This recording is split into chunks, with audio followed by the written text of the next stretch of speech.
For graduating seniors, the 2026 Infosys hiring wave represents a massive opportunity, but qualifying for these specific roles requires clearing a high-stakes technical barrier. This chart shows the scale of the current expansion.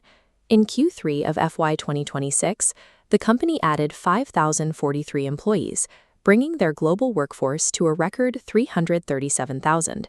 Securing a specialist programmer or digital specialist engineer seat depends entirely on the February coding exam. It is the absolute gatekeeper for these high-tier salary bands. I have analyzed the most frequent problem sets appearing in recent technical rounds. Tonight, we are mapping out the 3 distinct levels of this exam, so you can prepare for tomorrow's session. Passing requires identifying the predictable structural patterns Infosys uses to filter out candidates who rely on generic coding knowledge. At the fresher level, you will likely face a Pangram check. While most candidates write a complex loop to scan every letter, a more efficient approach uses a set, a data structure that only stores unique values. If the final size of your set is 26, every letter of the alphabet is present. Rotating a matrix 90 degrees clockwise is a 2-step logic problem. First, you transpose the matrix by swapping its rows and columns. Then you reverse the elements in each row to complete the rotation in place. For decimal to binary conversions, ignore built-in formatting functions. The manual divide by 2 method is the standard requirement. You record the remainders of each division and reverse that sequence for the final binary string. Geometry problems often focus on the incircle of a right-angled triangle.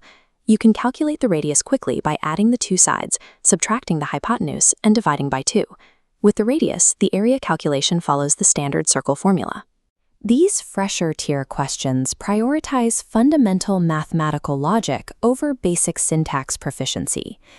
Mid-level problems transition toward algorithmic trickery. In the largest number from array challenge, you must treat integers as strings and sort them based on which concatenation sequence creates the highest value. To solve the rectangle overlap problem efficiently, check the non-overlapping conditions first. If one rectangle's boundary is entirely above, below, or to the side of the other, they cannot intersect. The longest subsequence problem introduces dynamic programming. You must track the differences between consecutive elements in a lookup table, allowing the algorithm to reference previous calculations instead of starting over. Experience-tier problems test your knowledge of language-specific optimizations.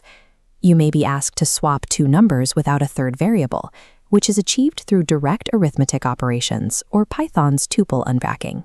Spiral matrix traversal requires a 4-boundary logic system.